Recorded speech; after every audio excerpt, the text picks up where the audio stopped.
July 23, 2019, Tuesday of the 16th week in Ordinary Time. A reading from the book of Exodus. Moses stretched out his hand over the sea, and the Lord swept the sea with a strong east wind throughout the night, and so turned it into dry land. When the water was thus divided, the children of Israel marched into the midst of the sea on dry land, with the water like a wall to their right and to their left. The Egyptians followed in pursuit. All Pharaoh's horses and chariots and charioteers went after them right into the midst of the sea.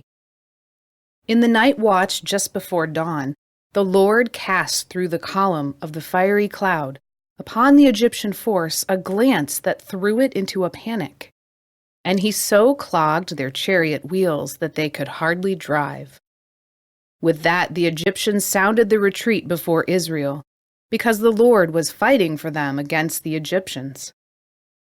Then the Lord told Moses, "Stretch out your hand over the sea, that the water may flow back upon the Egyptians, upon their chariots and their charioteers." So Moses stretched out his hand over the sea, and at dawn the sea flowed back to its normal depth. The Egyptians were fleeing head-on toward the sea when the Lord hurled them into its midst.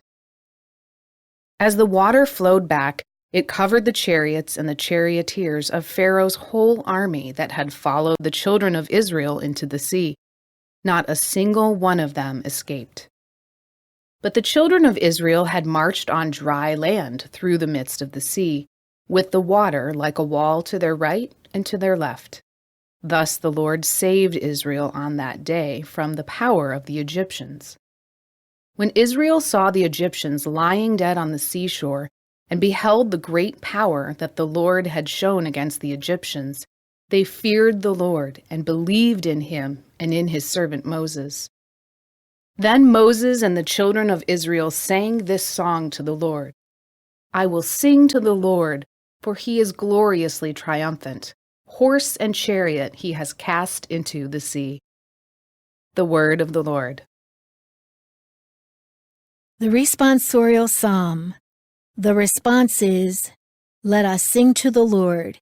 He has covered himself in glory." At the breath of your anger, the waters piled up. The flowing waters stood like a mound. The flood waters congealed in the midst of the sea. The enemy boasted, "I will pursue and overtake them.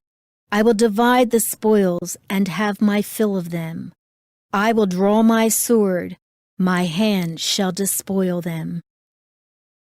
Let us sing to the Lord. He has covered himself in glory. When your wind blew, the sea covered them. Like lead, they sank in the mighty waters. When you stretched out your right hand, the earth swallowed them. Let us sing to the Lord. He has covered himself in glory.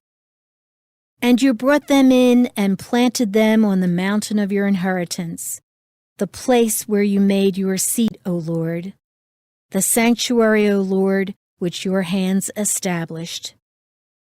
Let us sing to the Lord. He has covered himself in glory.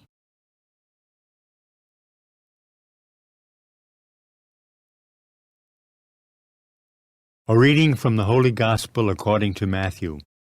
While Jesus was speaking to the crowds, his mother and his brothers appeared outside, wishing to speak with him. Someone told him, "Your mother and your brothers are standing outside, asking to speak with you." But he said in reply to the one who told him, "Who is my mother? Who are my brothers?" And stretching out his hand toward his disciples, he said, "Here are my mother and my brothers. For whoever does the will of my heavenly Father is my brother and sister and mother." The Gospel of the Lord.